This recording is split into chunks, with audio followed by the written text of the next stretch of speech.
So Beth, if fire-breathing dragons were real, do you think any of these people would even survive? Man, have you been going to lecture at all this week? Yeah, I sit next to you every single day.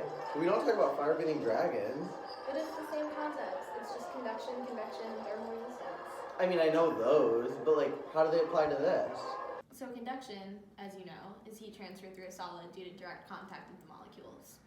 In this video, we can treat it just like a simple slab conduction problem.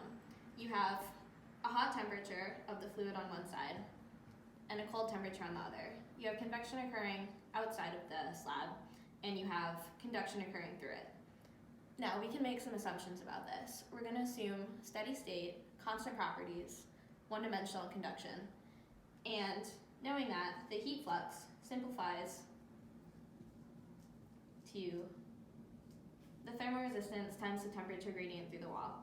So if we know the thermal conductivity of the shields and the armor in the video and the difference in temperature, we can calculate the heat flux. If this is a conduction problem, we're going to represent the shield by this slab. Because the dragon's fire is orange, we can estimate that the hot temperature is about 1200 degrees. The maximum survivable temperature for a human is about 93 degrees Celsius, so we're going to assume that that has to be the temperature on the other side of the wall. We can look up the K value of iron. Shields were made out of iron, and we know it's 94 watts per meter squared Kelvin. So we know that the shield was an average of about 0.012 meters. We can also estimate the convective coefficient of the very hot air to be about 50 watts per meter squared Kelvin. The melting point of iron is much higher than 1200, so we're going to take the surface temperature on the hot side to be 1200 degrees Celsius. We can use conduction to calculate the heat flux through the wall and set it equal to the convective heat flux on the other side of the wall. So we know that the K value of iron is 94 watts per meters Kelvin, and we know that the maximum contact temperature is 80 degrees Celsius, so the difference in temperature is represented by that, and then we estimate the thickness to be about 0.012 meters. This gives us a heat flux of 8.77 times 10 to the 6 watts per meter squared. We can set that equal to the convective heat flux, which is equal to the convective coefficient, which is 50, times the fluid temperature on the other side of the wall minus the surface temperature, which again we estimated to be 80. If we do all the math out, this solves for a temperature in the fluid on the other side of the wall of 175,546. Obviously, this is not survivable by a human, and your person is going to be dead. That's because this huge heat flux through the shield is not realistic.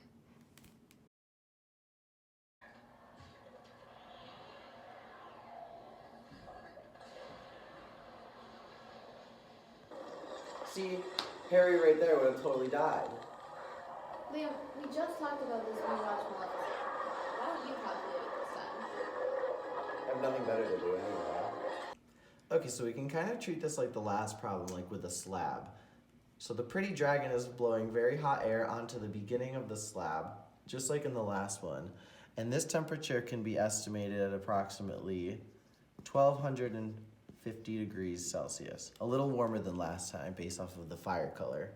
And now we can take the width of the rock to be unknown, but going off of the last problem, where the other side of the wall is a maximum of 80 degrees Celsius, being the hottest point that a human body can touch without being severely injured. Also, we can estimate the air temperature to be approximately 0 degrees Celsius, considering everyone in the stands on that day were wearing gloves and a hat, assuming it's a winter day. From that, we can calculate the flux due to convection the same way we did before, with the convective heat transfer coefficient times the difference between the air temperature and the surface temperature on the cold side of the rock. This is going to give you a value of 4,000 watts per meter squared. using the same H value of 50 watts per meter squared Kelvin and doing the temperature difference of 80 minus 0. So like before, we can equivalent this heat flux to the heat flux due to conduction through the wall here, or the rock. This can be used with Fourier's law again as negative K delta T with respect to X. If we look up the K value for granite, which is a material that our textbook lists in one of the appendices, we can use 2.79 watts per meters K as this K value. Going off of the temperature difference of 1250 degrees to 80 degrees, we can then calculate our width as it's the only unknown variable left. Rearranging this formula, we can say that delta X equals negative K change in temperature over the heat flux. Based off of these numbers, we can get 0.816 meters.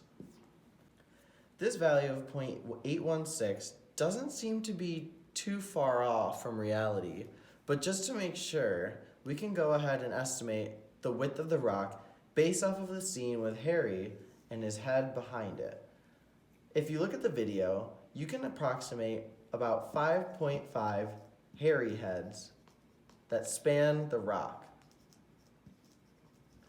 Now, looking up the bitragian breadth average, which is the average head width, you can find a value of 13.2 centimeters, or 5.2 inches, to put it in perspective.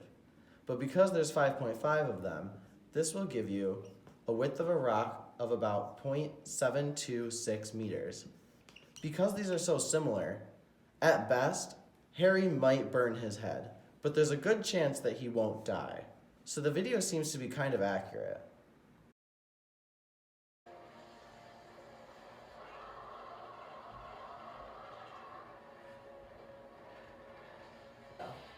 Liam, I can't believe you've never seen Game of Thrones.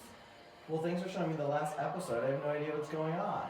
You don't need to. Just look at the ice dragon. Oh, cool. Wait, isn't it the same thing as Harry Potter and Maleficent, where the conduction through the wall?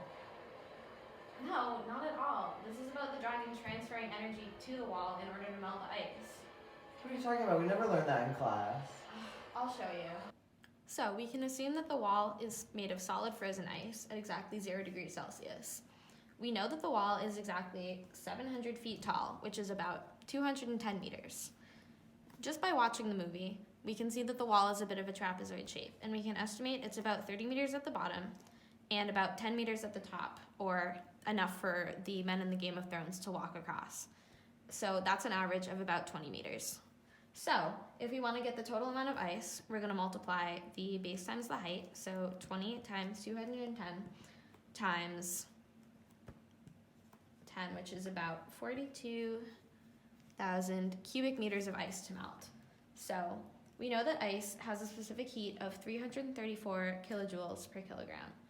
And we also know that the density is about 917 kilograms per meters cubed. So if we multiply that by the density and by the specific heat,